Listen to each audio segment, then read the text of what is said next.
Hi there, I'm Wendy McCallum, burnout and alcohol coach and wellness expert, and you're listening to Bite Size Balance, where everyday extraordinary women share their stories, expertise, and wisdom, all in the name of lifting each other up and creating a better life by design. Whether it's wellness, career, relationships, food, alcohol, mindfulness, hormones, or parenting, we talk about all things women's balance.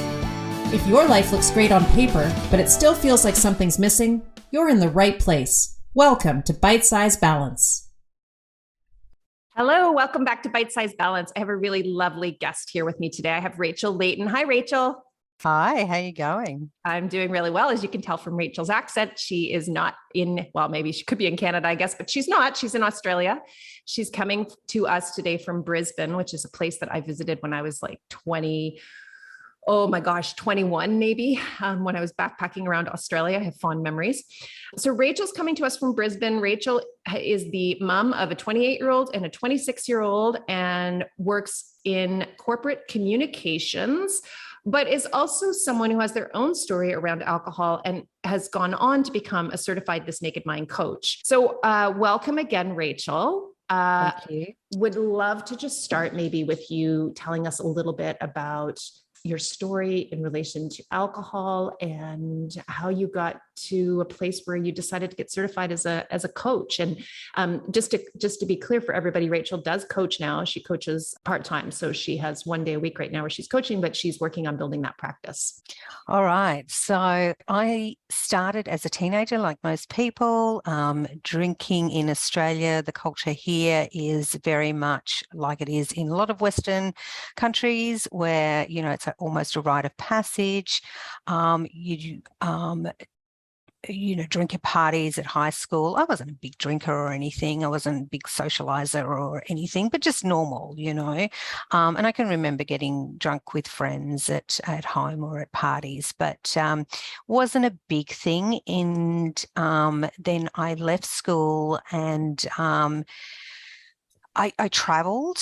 So I lived in the UK for nearly 5 years, and the UK again has a big drinking culture, but that's more after I left school, I was still in Australia, and then when I went to the UK, so my late teens and early 20s, I was drinking like everybody else. You know, you go out on the weekend, you know, that was more the binge drinking, and then, you know, come home and your weekend would be a write-off.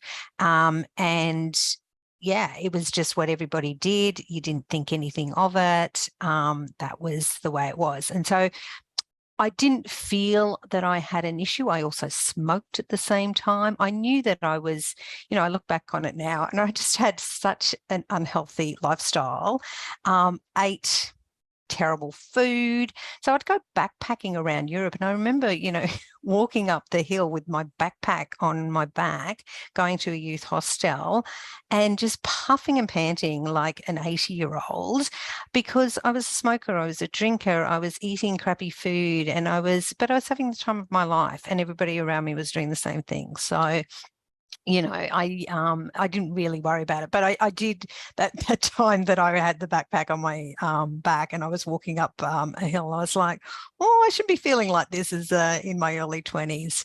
Anyway, I came back to Australia, and during that time I was with my partner. We were together from quite a young age, and we moved from the middle of London and this sort of, you know, partying kind of lifestyle to back to suburbia, and had a family. So quite a change in our lifestyle. And I just didn't drink when they were younger. The mummy wine culture just wasn't a thing. It wasn't in my circle of friends. So I would just drink, yeah, rarely, to be honest, because I had 2 children within 2 years. I was pregnant or breastfeeding or, you know, had young children. So it just was a rare thing. And I guess the older they got, the more freedom I got.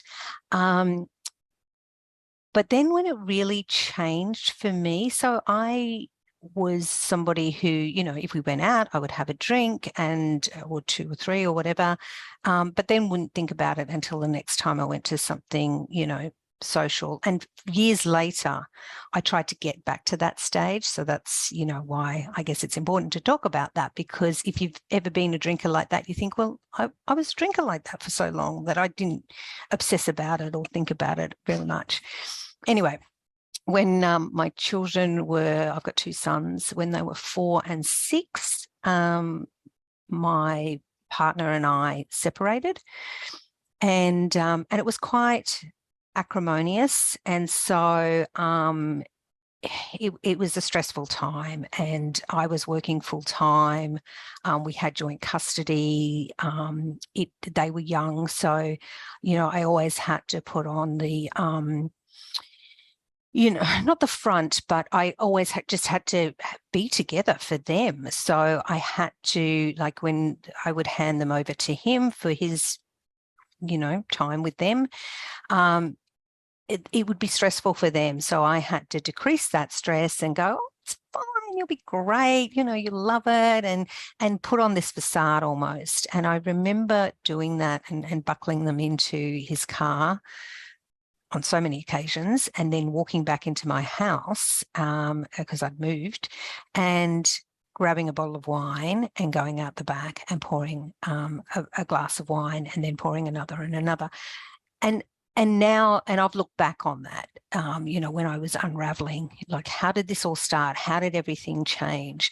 And that part in my life, I started to use alcohol in a different way. And I realized that it could numb those emotions, you know. And because I think, I don't know if it's luck or circumstance or environment or whatever, but even though I did that, it wasn't something that got out of hand at that stage, because one, I couldn't afford it. I was a single mum. I was working as a journalist at the time, and journos don't get paid that much, really. You know, had these 2 young children, and I was paying for them. So I think it was that, and I couldn't afford to, in terms of you know, the lifestyle, because it was so busy. I was just working and looking after these kids and taking them things, you know. And it was the older they got, so when they were in their teens, I think it started to ramp up a little bit more. And then I used it again for as a crutch, but this time around it was more for stress. So I was then working in corporate communications. I was working in a stressful role. My kids were teenagers, which is, you know, as you know, difficult time. And they were good kids, don't get me wrong, but they were teenagers. So, you know, it goes with the territory. I was with, I had met somebody new, so new partner, and, you know, we socialized and drank with our friends, and that's what you did. So it was that work hard and busy life, but when you relax, that's what you do. When you go out, you drink, even, you know, on the weekend.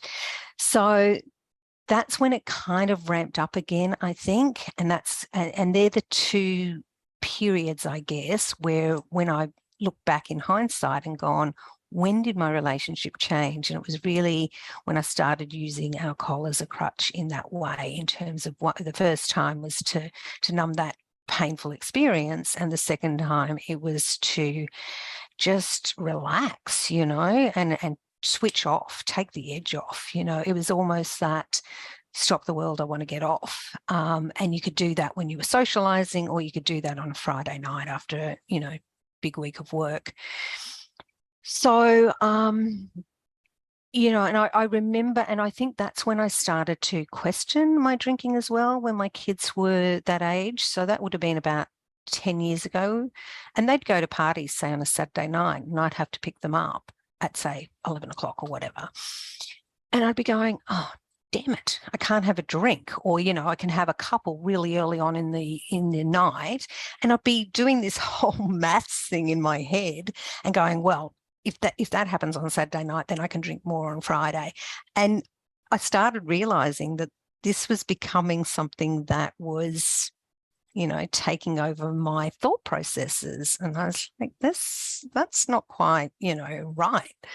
So, and I didn't drink and drive, but it was like, I felt like I was missing out on something because I had to pick them up from a party, or I had to wake up early the next day for something or other. And so I was mapping my lifestyle around how much I could drink, when I could drink, all those things. So and I realized that's not right. And but it still was, well, everybody drinks this way. Everybody I know drinks this way. There were people who drank more than me, lots of people who drank more than me. So again, it was, okay, well, you just have to pull back. You just got to moderate. And, my friends would laugh at me because I always used to have, my glass of wine and then a glass of water. And I'd try and do the, alternate between the two, which lasted for 1 or 2 glasses of wine. And then the water would be sidelined, and then, I'd forget about it.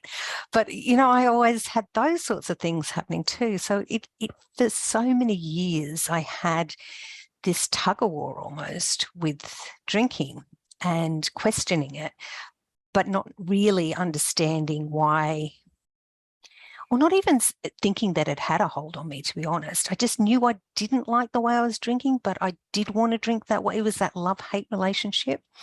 Yeah, so it was just all about, well, just cut back a little bit or just moderate.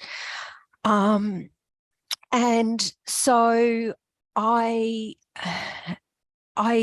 went to, I got a job change. I through my work, I was working with a company, but they sent me to the other side of the country, so Perth in WA. And it was a change of location. My children were older. They were adults by that stage. And I thought, you know what, this is, when they talk about habit change, anything you read about habit change, if there's a change in your routine, that's a good time to implement other changes. And I thought, okay, great. I will go on this health kick, which included giving up drinking. I've always been a big exerciser. And again, that was that, I couldn't have had a problem with drinking. This is what was going on in my head, because I've always exercised. I've always gone to the gym of a morning. I ran half marathons.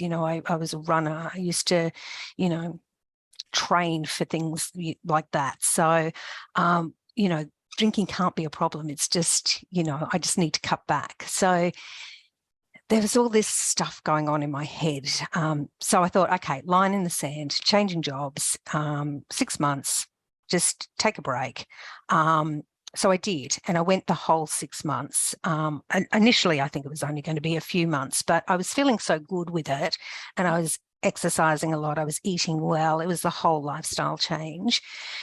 And I was flying back to Brisbane a lot and seeing people, and usually in those situations I would drink. I just didn't. And so I was like, you know what? I've nailed this. I've really got it sorted. I've recalibrated almost, and that's what I thought I needed, a recalibration to go back to where I was before. And I was like, right, you've nailed it. It's great. But the only thing what I did was habit change, and I didn't have any of the mindset shifts. I still felt like I was a bit weird for not drinking. And this was I worked in construction, so this was a heavy drinking environment, very blokey. And, when people found out you didn't drink, it was like, what? But it was just a habit change. And I kept saying to people, it's just this health kick I'm on, and people seem to be fine with that. So at the end of the 6 months, that was the end of that contract. I was coming back to live on the East Coast permanently. And my partner and I went for a road trip for a week. And the first night I had a couple of glasses of wine, and I was like, oh, this is great. I can have a couple of glasses of wine. Felt great the next day. And within a few days, I was back to having it be something that was taking up more of my mental space than I needed to. So we were going on this beautiful road trip. It's called the Great Ocean Road. So it's a beautiful stretch of the coastline. And we were doing day trips, and we'd be stopping somewhere, and I'd be thinking, oh, I hope they have wine on the lunch menu, you know, and it was like, I haven't thought about this for 6 months, and you know, however many days, a handful of days into it, I'm already thinking, I hope they have wine. And then we'd be driving back to the place where we're staying, and I'd be like, oh, okay, I hope I've got enough wine in the fridge. Do I need to stop? Where's somewhere, you know, looking out for somewhere to stop just in case I didn't have enough. What time will we get home? And I'm in this beautiful environment, you know, and I'm taking it all in, taking photos, all that sort of stuff. But I just couldn't believe how quickly I had been sucked back into it. And so it wasn't even as if I was getting, you know, very, very drunk every night. It was just that whole obsessing about it. And it had become part of my thinking like that. And I thought, oh my gosh, I thought that I could recalibrate, and I hadn't. So that was scary. And not scary, but it was just a bit of a eye-opener to, wow, what is it about alcohol? Why can I do all these other things? Why can I be so, you know, successful in every other part of my life?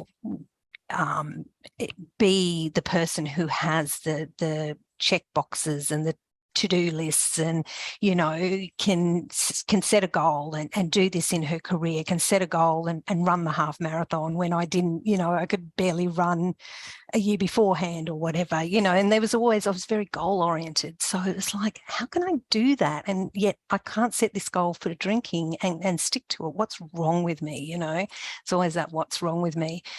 And that's when I started to look into it. And I was listening to podcasts and sort of looking around, and my brother had actually given up drinking 6 months before I did, or maybe a bit longer. And I was having a chat to him just randomly. I didn't even realize he wasn't drinking. He really did it on the down low. And we started talking about it, and he said, oh, I've stopped drinking. I went, oh my gosh. And he had read This Naked Mind by Annie Grace. And I hadn't heard of the book. We started talking about it. I read it. And that was what I needed to change my view. And it was the mindset work. And that's what I realized then, that that was the difference between the first time and this time, was that, you know, yeah, sure, you can do stuff using willpower, but that's not going to last. But the mindset, so learning about alcohol too was the other thing, but the mindset shift was really the key. And so now it's that freedom, and, you know, you feel very evangelical even talking about it, going, oh my gosh, I've seen the light, you know. But I truly, because people always ask me, I've just been away on a holiday or vacation, that you guys call it, and people are like, don't you miss it? We're on holidays. And you're like, no, I don't. And I people don't believe you. So yeah, they're my two experiences. But the second time around, when I spoke to my brother, I was really starting to go, I don't know. I was going through that moderation trap, I guess, you know, trying to moderate, not being able to, and it was actually making my drinking increase. So it was just at the start of COVID. So working from home, all bets were off. I used to be just a weekend drinker, but I would drink a lot on the weekend. But my weekends had become Thursday, Friday, Saturday, Sunday. So, you know, 4 out of 7 days is not really a weekend drinker, but that's, you know, what I used to say to people. And then with COVID, it was like, well, Wednesday's nearly the weekend, you know. It was like, well, a Tuesday may as well be a Saturday because it's COVID. And I was still working, but, you know, everyone would joke. You'd have Zoom meetings and people would go, you know, let's have a Zoom catch up, and everybody bring your drink, you know, for knockoff drinks. And so it just escalated. And then I was going through perimenopause as well. And so that my perimenopause symptoms were exacerbating the symptoms of drinking. And I thought, I've got to do something. And that just coincided with having the conversation with my brother and finding a solution after all those years of trying to cut back and not succeeding and not knowing why I couldn't. Yeah. Oh my gosh. There's so much in that, Rachael, that that resonates with me. So many pieces of that. I want to go back. I want to talk about a lot of this. Thank you so much for sharing that so candidly. The thing I was making notes as you were chatting. And one of the things that when you started talking about the running, I thought, oh, let's go back to that, because that is such a common thing. And I absolutely was the same in that regard. And that I have been kind of a pretty regular, committed exerciser my whole life, honestly. But I picked up running in kind of in university, and then ran my way through my 30s, really, which was when my drinking started to pick up, and into my early 40s. And I was the same, where I was, like, look, if I can get up on Sunday and run for 3 hours, then everything must be okay. And I have so many girlfriends, and I've just, over the years, I've met so many women through coaching and socially, who use their drinking as almost a way to balance out their running, as a way to balance out the drinking, and or the reverse, which is if they run, then they've somehow earned the drinking. And there's this weird, like, scorekeeping that's happening between the exercise and the drinking. And I do remember thinking, I literally remember thinking to myself, it's okay that I'm drinking like this, because I'm running the way I'm running, and I'm actually balancing out the damage that the drinking is doing by all the extra exercise. Also, I was a very healthy eater. As many listeners know, my first certification around coaching was in natural nutrition. And so I started coaching around food, and have always loved cooking and healthy cooking. And I've been a vegetarian for about 14 years. And so I was, feeling really good about all these other aspects of my life, and actually mentally doing this calculation. It was like, there was this score sheet, and on one side it was like, well, the one thing, and I hear this all the time, right? Like, the one vice that I have is the drinking. That's my one thing, right? And women often say to me when I'm coaching them, like, don't take that away from me, right? It's their one area. They feel like they're being a rebel in that area, but it's also like their one thing that they don't, where they break the rules, and everywhere else they follow the rules. And when you were talking about the running and training for the half marathon, I thought, oh my gosh, I totally hear you on that. I remember thinking that over the years, and, running a variety of half marathons and a full marathon at one point in my life, and just thinking, if I can do this, it can't be a problem, and like, even coming off of races, which I don't know if you've ever had this experience, but just coming off of races and it being like, oh, great. Now I can just reward. Yes. Yes. Finishing it up. Like, I actually remember doing a half marathon with a friend of mine, who's a fabulous runner, doing a half marathon with her in, Disney World in Florida, and cool. Completing the half marathon. And she was like way ahead of me, because she's such a fast runner, and I was not a fast runner. She was already back at the pool by the time I got back there with a drink, kind of waiting for me. And that was like, that was the reward for the running. And so it's so interesting how we do that. Now it's so clear to me. It's just so patently obvious how crazy that thinking was. But we will do anything to justify it. And this control that we exercise over all these other aspects of our life somehow make up, I think, in our mind for this complete lack of control that we feel that we have around alcohol, which, of course, when you're asking that question that you articulated so well, like, why is it that I can do all these other things and succeed at everything else, but I can't get this thing under control? The answer is because these other things don't involve an incredibly addictive substance, right? But we're missing that piece. So I love that you said, when you were talking about how that mindset shift in your second attempt to change your relationship with alcohol, how important that mindset shift was, but also the knowledge and learning around alcohol. Because for me, understanding the science of alcohol and the incredibly addictive nature of the substance was really helpful in helping me realize, oh my gosh, this has nothing to do with you. This is not a flaw in you as a human, that this thing has gotten to a point where you're thinking about it way more than you want to be thinking about it. It's the substance itself. So thanks for sharing that. Because I don't know if we've talked about the running piece yet on this podcast, but I bet there are women listening who are like, oh yeah, I do that. I trade it. Yeah, and it's not just the training. I used to do, especially for a half marathon, like the smaller ones, I didn't necessarily follow a plan, but with half marathons, I had a plan, like, 12-week plan or whatever. And again, here's me ticking everything off. I'm a list maker, a goal setter, all those sorts of things. And the long runs, they usually, put on a Saturday or a Sunday. So that's when you'd have your hour and a half, 2-hour run or whatever, and you build up to it.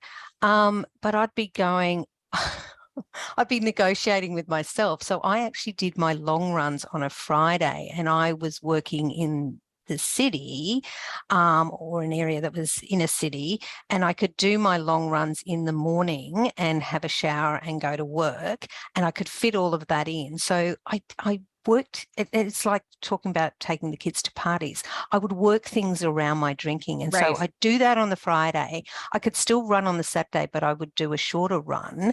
But I could drink on the Saturday night because I was a weekend drinker. I could drink on the Friday night and the Saturday night because I was like, I don't want to run on a Sunday for a couple of hours after drinking. So this is my workaround, and I didn't think that was crazy or ridiculous, or surely if the drinking is going to be such an issue, if I have a drink on Saturday, maybe I should be doing this, And even the week before the run, it was like a week off of drinking, and it'd be like, oh my God. So yes, I agree with you. And then it was the treat, afterwards. Yeah. No, I remember doing exactly the same thing. I remember thinking about the long run on the weekend and trying to schedule it around what it was I wanted to do, and always being resentful of the fact that I had to get up the next morning and do the long run, which now I look back on it and, I've got this like great clarity, I think, that I did not have in my 40s. That's like been the surprising gift of menopause for me, which is like, I look back on it, I'm like, what the actual, like, what was I doing? Why was I doing this thing that actually, and because the other thing about running that I've admitted, I think on this podcast before, is that I actually didn't enjoy it at all. So there was nothing about it that I enjoyed. I didn't like running, the actual physical process of running. I always found it uncomfortable and painful. It never felt natural to me. That whole runner's high thing maybe happened to me like 5 times in the 20 years I was running. Like, I didn't have any joy from running, but I did it because it felt like I had to do it, because I needed to be checking this thing off and also balancing this crazy score sheet that I had going in my head, and in the early years, alcohol had nothing to do with it.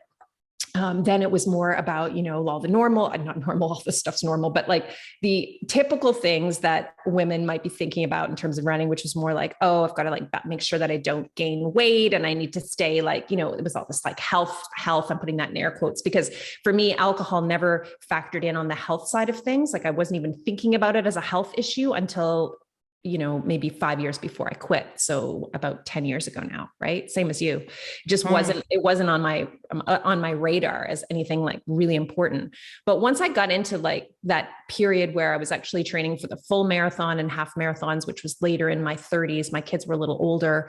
I kind of got like, I had a resurgence. I stopped running long races when my kids were really little because I didn't have time to do it. And then I kind of had a resurgence in my late 30s, early 40s kind of thing.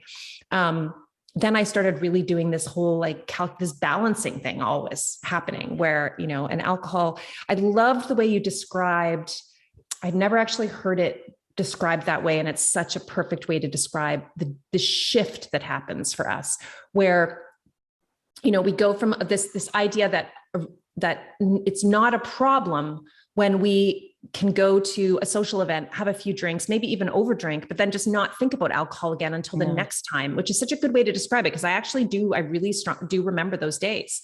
And this shift, it's like, it's really subtle. It's really like insidious. It's just happening slowly over time where you start to realize, okay, I don't have that freedom anymore. I am actually thinking about this thing in between those days.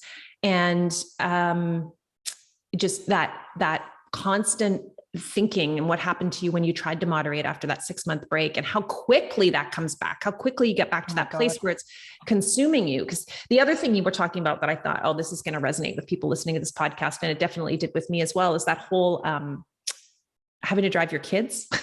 Yes. And I remember like my daughter was a competitive rhythmic gymnast for most of her life. She just sort of retired during COVID, but her practice schedule was super intense. And she was also a dancer with that. And then my son was really active with hockey and basketball. We were constantly driving and my kids, as I was saying to Rachael, beginning of the podcast, and most of the listeners know, my kids are the same age pretty much.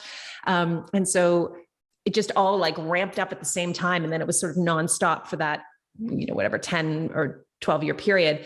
And I remember every Friday night, my daughter had a practice and she didn't get picked up and she wasn't finished until like 9 o'clock, which is really late. Right. And I would have to think that through, like, okay, do I have a glass of wine with dinner or do I just wait until afterwards? And I would always be resentful of the fact that I had, and I would try to get my husband to go get her. Or I'd be really happy if I get her in a carpool and I didn't have to drive that night. And I'd never, ever drank and drove ever. I was very, very conscious about that. So I wouldn't even really have like one drink and drive. That made me very uncomfortable. And so I would just not drink, but I would be super resentful of that. And I couldn't wait to get back afterwards. And we would talk about it. The moms, like, it wasn't just me. There'd be other moms at the practice picking up kids talking about, oh, can't wait to get home and have a glass of wine, Yeah, I know. Yeah. Crazy. And that's when I should have, at that point, started, at that point, it should have twigged to me that maybe things had shifted a little bit, that this was becoming, that I was really, like you said, sort of like my calendar was almost being dictated by my relationship with alcohol. And it was starting to play into all of these things. And that definitely was a piece for me that led to me thinking like, this isn't good. It's not good that I'm thinking about this all the time.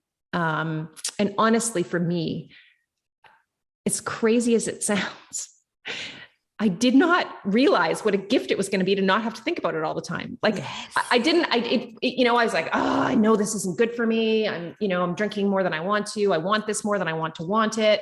It's hard for me to stop. All of those reasons were reasons for me to really throw the book at this thing and try to change my relationship with alcohol when I finally did. But it was never like, I don't want it to consume this mental space, because I just couldn't even imagine that it couldn't. Do you know what I mean? Like it hadn't even crossed my mind that there was a planet where I wasn't thinking about whether I was going to have a drink that night or not, or, whether I had to drive somebody somewhere. Like that had just become such a part of my life. So when people ask me what the biggest gift of being alcohol free is, it's always like the mental space. Just the fact that I never think about it anymore. And yeah, you're right. It does sound a little evangelical when we start saying things like that, but it's true. And it's not a miracle, true. You guys. It's not like you just flip a switch. I don't believe in that. I don't really believe in spontaneous sobriety or that this freedom just comes instantly. You have to do the hard work. But there are so many gifts in that work, and it's so, so worth it. So thank you so much for sharing all of that. I want to go back to perimenopause. Can you talk about like, let's spend a little time on that. So let's talk about what were some of the things that you were experiencing in terms of symptoms that you were connecting with hormonal shifts in your, I assume this would have been sort of your like mid 40s at this point. Yeah. So around my mid 40s, mid to late 40s. So I'm 54 now. I'm still in perimenopause, which annoys the crap out of me. But anyway, but yeah, I and again, it comes up gradually, doesn't it? The symptoms kind of get worse and worse. And because I was a weekend drinker, although 3 or 4 days of the week, I would know that things like hot flushes, sleep issues. Now, sleep is always, and I know that now from the education I've done around alcohol, but alcohol messes with your sleep, but it became worse once I went into perimenopause. And also just the mood swings, and I'm pretty level-headed. I'm pretty, easy to get along with, but, getting really moody. And so they were the 3 big ones, really. And the hot flushes, I went to my doctor, and I don't like getting medication unless I have to. I've got nothing against medication, but I don't like to be medicated just for the sake of it. Anyway, she did give me some tablets for the hot flushes, which did kind of help. But I realized that the day or the nights that I did drink, my symptoms were a lot worse. So especially the hot flushes and especially the sleep and actually the moods as well. So all three, to be honest. And at first it didn't click because it was, you go, is this perimenopause? Is this, I never blamed it on the drinking, although I kind of knew that sleep was related to drinking because the nights I didn't drink, it wasn't as bad, but the nights that I did drink, I would wake up, 2 or 3 in the morning and I just could not get back to sleep. And then when you have hot flushes on top of that, so you're, covering yourself with a blanket, then not covering yourself and, the back and forth and your partner's beside you just, going, stop it already. Are you hot? Are you cold? And you're like, I'm both. I'm all over the shop here. So anyway, I gave up drinking partly because of that. I was worried about that, but it was more, as I said, the 6 or so years beforehand of going, there's something, not working here and not, and trying to moderate. And then when I did, I was just blown away that all these symptoms just disappeared. And so I went off the medication, and you were supposed to gradually go off it, and I just went off it. I didn't have hot flushes, and touch wood, I still don't. And I'm not encouraging anybody to go off medication. But I, my moods leveled out. And yeah, the sleep that's not an issue anymore and I would argue that maybe perimenopause didn't help, but it was the drinking was the main cause of those sleepless nights. And I've spoken to girlfriends about it, and because people are always interested when you don't drink. I was always worried about, what will people say? And I'll be so boring. And, but people are like, oh, really? Why did you do that? And often I would talk about perimenopause. That wasn't the reason, but it was kind of like one of the key reasons at the end that I was like, I've really got to get this under control. It was almost like the last straw. And so friends of mine have cut back or, stopped drinking on certain nights or whatever and gone, you know what? You were talking about that having an impact on your perimenopause symptoms, an impact in a good way. And I found that by cutting back on red wine or, only drinking on the weekends or whatever. So they've come back to me to say, oh my gosh, that works. So it's just anecdotal. I don't have any, research to back it up or whatever, but that's my experience. And so and again, that was the, mind blown kind of experience. I was like, oh my gosh, all these things that we put down to other factors because we don't want to, as you were saying before, we think, well, that can't be alcohol because, everybody drinks and it's not a problem. And so we push it to the side, even if there's a niggling thought that maybe. So, yeah. Yeah, that's there is lots of science around this, by the way. And this is something that we've talked about a little bit on this podcast, but not a ton. And I was saying to Rachel before we hit record today that I've got a guest coming up who I think will have an expert guest who will have an opportunity to explore this with a little bit more. But, we do know very clearly that alcohol interferes with sleep. We do know that alcohol can exacerbate hot flashes because for a variety of reasons. But my drink of choice was red wine, and red wine does a couple of things to make hot flashes or our body's ability to regulate its temperature more challenging. And so eliminating that can have a huge impact on that for women, whether they're having hot flashes or night sweats or both. And we also know alcohol is a depressant. So of course it impacts our mood, right? So we're already struggling with mood swings. And if we throw alcohol in the mix, it's a depressant. And then on top of that, we know that there's a stimulant after effect of drinking the depressant because our brain's trying to balance out the depressant effect. So we've got like stimulants and depressants and all of these things. It's like a chemical soup happening. And then on top, that's layered on top of an already soupy mixture of hormones as a result of the perimenopause. So, and you're not sleeping well. So of course you can't be. Yeah, of course. Right. And so it's very difficult to separate out like what's causing what. And I think the other thing is that it is a bit both with alcohol and with perimenopause for a lot of women, not everybody, because everyone's experience is obviously, unique, but it can be kind of a slow burning fire in terms of these symptoms getting, a little bit worse and feeling a little bit less, predictable and in control, both with the alcohol and the perimenopause. So it's almost like the frog in the pot of boiling water, right? You don't even really notice like that it's getting hotter until it's like super hot, and you're actually sweating your way through the night. And so, doing a little experimentation around this can just be so empowering for women, whether you want to change your relationship with alcohol, outside of perimenopause or not. It's really irrelevant, but taking it away and just noticing, like Rachael did, even just on the nights that she took it away, that she slept better and that her symptoms were a little bit less severe, can be super empowering, and a way to help you manage some of these symptoms in a more proactive way. We're definitely not anti-medication on this podcast. We've talked a lot about hormone therapy. I'm on hormone therapy because I need it. But I can only imagine how much worse all of it would have been for me. I mean, I was in my early years of perimenopause, still drinking a lot. And I now can see that was just like fire of fuel on the fire of perimenopause, right? Like just dumping gasoline on it.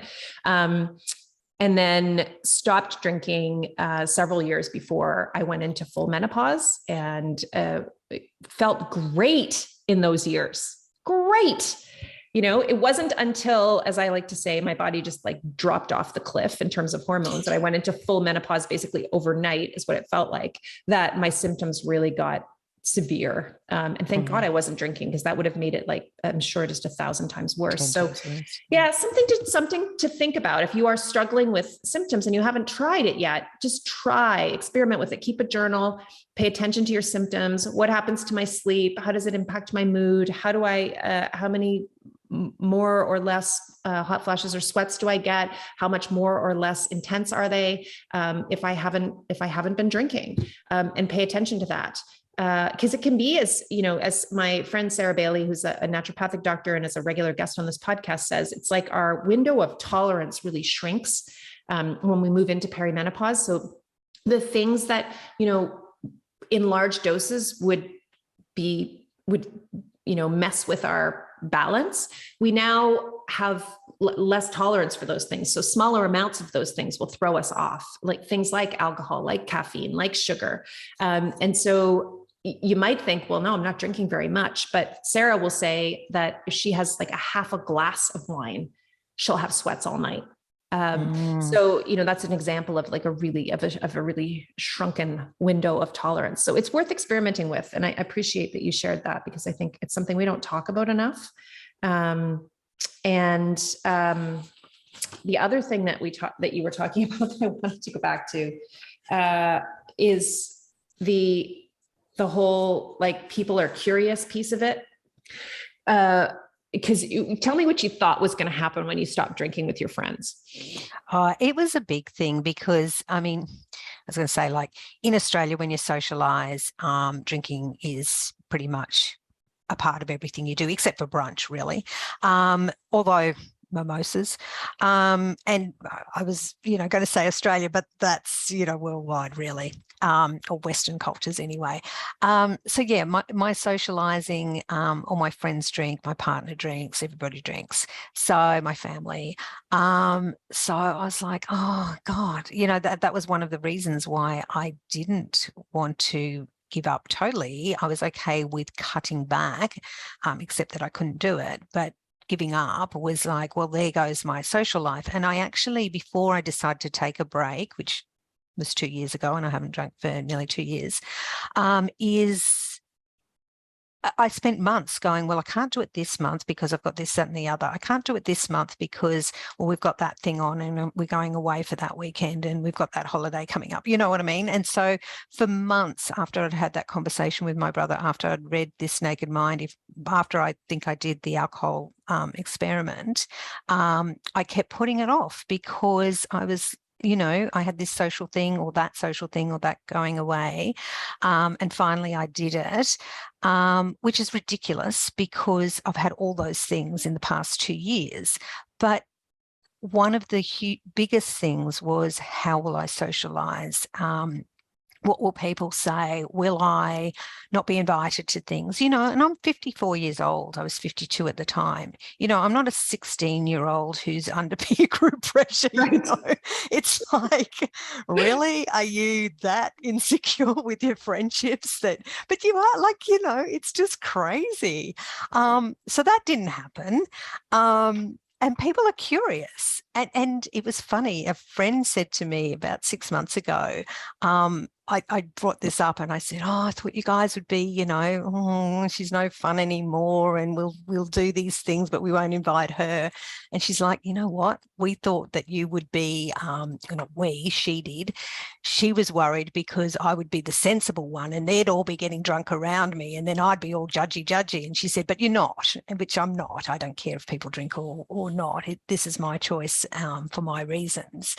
So that was an interesting take to hear her take on it as opposed to mine. But what has been really interesting is that people, once they know, they're very interested. They're going, I've started to worry about my drinking, or I feel that I should cut down, like everybody wants to cut down. And I drink alcohol-free drinks. So I'll bring along, an alcohol-free botanical or an alcohol-free wine or whatever.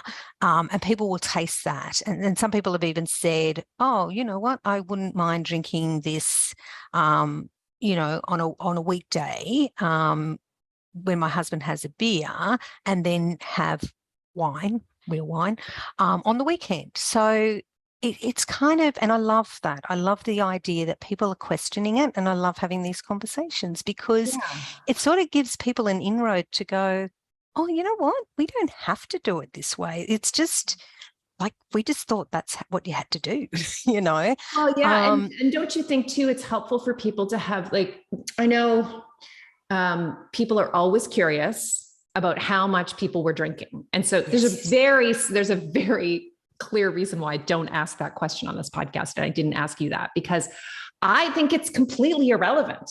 And I know from my own story and from so many of the women that I've worked with, coached, but also had as guests on the podcast, or just know socially through my coaching practice, that place that we get to where it's consuming our thoughts has nothing to do with how much we're drinking. And so I've met women for whom that I have a client for whom that is one drink every 5 weeks is enough to set that mental cycle off, that chatter off, right? And then I have women for whom it is a bottle of wine a night or more. And then I have loads and loads of women for whom it's more like where I was, which was honestly, most nights, like a couple of glasses, sometimes 3. And I would have to talk myself into the third glass. There would be a lot of discussion about whether I was going to have the third glass. For a long time, it was a half a glass, right? It was like 2.5 glasses because that was like a half a bottle of wine in my lunch, right? Right, so, yes. Because people ask me that question all the time, like, how much were you drinking? And I used to do that. I would look for that because that was that reason to keep drinking. It was that reason like, oh, this isn't a problem, because you're not drinking as much as the next person, and I really love what you're talking about with this whole curiosity thing, because I want women to know it has nothing to do with the amount. It has to do with how much mental space it's taking up for you. How much time are you spending thinking about this thing? How often do you find yourself thinking, oh, that sucks, I won't be able to have a drink tonight. Or I wonder if they'll be drinking at this thing, whether there'll be wine at this thing. Or won't I have a glass of wine? And should I or shouldn't I have had that glass of wine last night? It's not about the amount, and it's not about rock bottom. And Rachel's story is like mine that way. And that there was no rock bottom, right, Rachael? No, not at all. Yeah. Like the opposite. People would like, but why? You don't have a problem.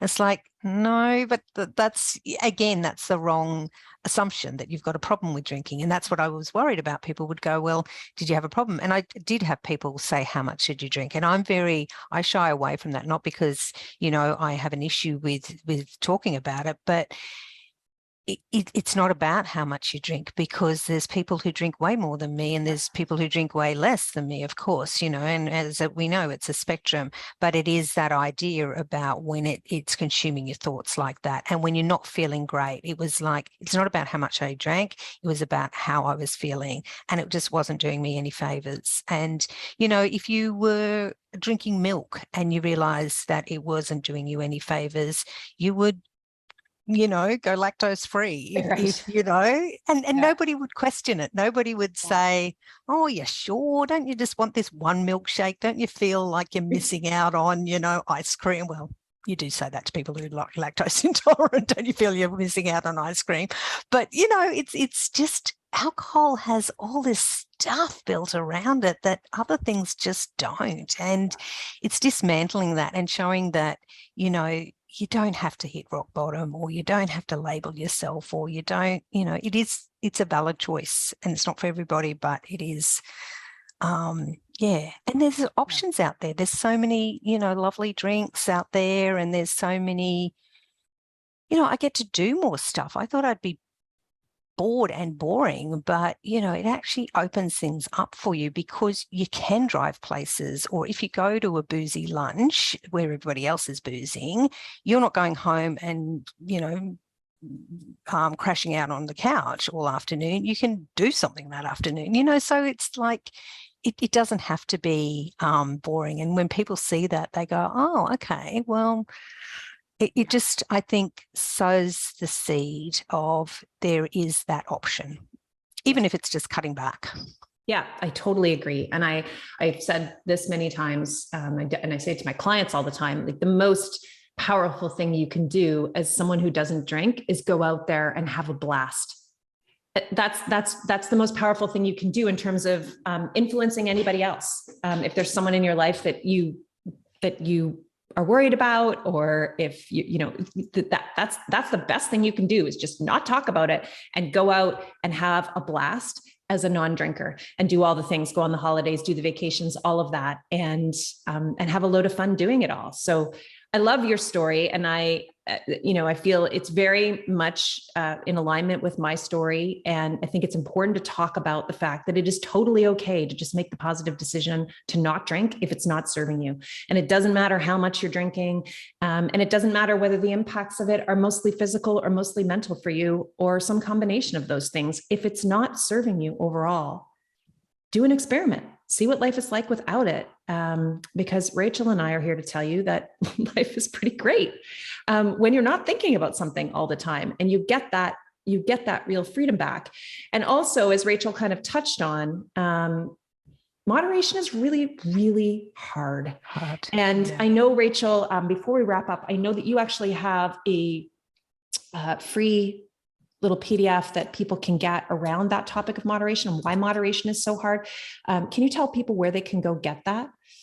So my website is inspiredtochange.com.au, and they can just, it's on the homepage, so they can click on there, download it, and there's a few reasons, but it gives 4 of the main reasons why moderation is so difficult, and explaining the science behind it in layman's terms, or layperson's terms, sorry.